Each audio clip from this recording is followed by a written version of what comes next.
Congratulation Bangladesh cricket দলকে 5 match টি-20 সিরিজের তৃতীয় ম্যাচে জিম্বাবুয়ের বিপক্ষে সিরিজ জেতার জন্য। যদি এখন আর সেই সময়টা নেই যে জিম্বাবুয়ের বিপক্ষে সিরিজ জয়ের একটা বাড়তি আনন্দ এবং ক্রিকেট প্রেমীদের মাঝে একটা উন্মাদনা, সেই জিনিসটা এখন বাংলাদেশ জিম্বাবুয়ে সিরিজ থেকে হারিয়ে গিয়েছে। এই এক সময় এই জিম্বাবুয়ে ক্রিকেট টিম বাংলাদেশের ক্রিকেটকে অনেক সাপোর্ট করেছে। যখন বড় দলগুলো আমাদের বিপক্ষে নিয়মিত খেলতে চাইতো না, তখন এই জিম্বাবুয়ের বিপক্ষে প্রতি বছর 2 থেকে 3টা সিরিজ হতো। সেজন্য জিম্বাবুয়ের বিপক্ষে খেলাকে আমি কখনোই হেয় বা খাটো করে দেখি না।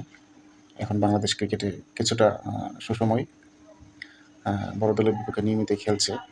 সেই সুবাদে একদম জিম্বাবুয়ের বিপক্ষে খেলাকে ছেড়ে দিলেও হবে না। তাদের ক্রিকেটের দুর্দিনে আমাদেরও তাদেরকে সাপোর্ট দেওয়ার দরকার আছে এবং বাংলাদেশ ক্রিকেট বোর্ড সেটা করছে। আর আজকের ম্যাচ নিয়ে যদি বলতে হয়, চমৎকার লড়াই হয়েছে জিম্বাবুয়ের সাথে। জিম্বাবুয়ে প্রথম 2 ম্যাচ হয়তো আমাদের কন্ডিশনে মানিয়ে নিতে একটু কষ্ট হয়েছে। তৃতীয় ম্যাচে ভালো ফাইট করেছে। আমি আশা করছি পরের 2টা ম্যাচ আরও ভালো করবে জিম্বাবুয়ে। আর আমাদের দেশের প্লেয়ারদের নিয়ে আর কী বলবো, লিটন বরাবর ব্যর্থ। এত সুযোগ পাওয়ার পর আসলেই ছোটো দল বড় দল বলতে কিছু নাই, জিম্বাবুয়ে হোক আর অন্য যে দলই হোক, মানে রান করলে কিন্তু প্লেয়ারদের কনফিডেন্স বাড়ে, অথবা বোলাররা যদি উইকেট পায় তাদের মধ্যে একটা আলাদা কনফিডেন্স কাজ করে। তো সেক্ষেত্রে আমি বলবো, যদিও জিম্বাবুয়ে টিম, এক্ষেত্রেও যারা রান পাচ্ছে তাদের মধ্যে কিন্তু একটা কনফিডেন্স কাজ করছে। সেই জায়গায়ও আমাদের লিটন এবং শান্ত ব্যর্থ হচ্ছে, জিনিসটা খুব একটা অ্যালার্মিং বাংলাদেশ ক্রিকেটের জন্য।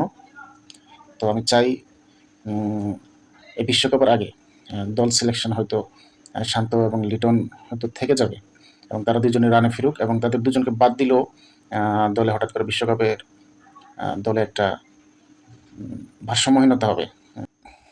কারণ এতদিন ধরে যে দলটা খেলে আসছে, হুট করে যদি এখান থেকে মূল 2টা প্লেয়ার বাদ পড়ে, তো এত দলে একটা বিরূপ প্রভাব সৃষ্টি হতে পারে।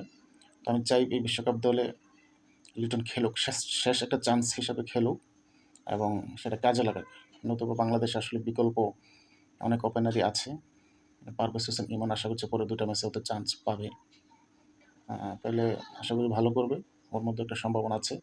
ওর কাছ থেকে আমরা বিপিএল এ সেঞ্চুরি দেখেছি এবং সেও তানজিদ হাসান তামিমের মতোই মানে স্ট্রোক প্লেয়ার, মানে রান করতে পছন্দ করে। আর বোলারদের মধ্যে আমি রিশাদ, সাইফুদ্দিন, তাদের আরও কাজ করতে হবে।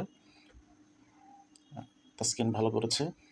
তাসকিন একটা জিনিস ভালো লাগে, সে প্রতিনিয়তই তার অতীত পারফরমেন্সকে ছাড়িয়ে যাওয়ার যে একটা ক্ষুধা, এই জিনিসটা তাসকিনের মধ্যে সবসময় থাকে। আর তাওহিদ হৃদয় খুব ভালো একটা ইনিংস খেলেছে। তার ক্যারিয়ারের প্রথম টি-20 50 আজকে করলো এবং খুব একটা ক্রুশিয়াল মুহূর্তে। এই ছেলেটা বাংলাদেশ দলে অভিষেক হওয়ার পর থেকেই খুব দায়িত্ব নিয়ে খেলছে। তো আমরা জানি আসলে বাংলাদেশের ঘরোয়া ক্রিকেট এবং ইন্টারন্যাশনাল ক্রিকেটের মধ্যে অনেক ফারাক। তো ঘরোয়া ক্রিকেটে অনেকে ভালো করছে, কিন্তু ইন্টারন্যাশনাল ক্রিকেটে এসে কিন্তু খাপ খাওয়াতে পারে না।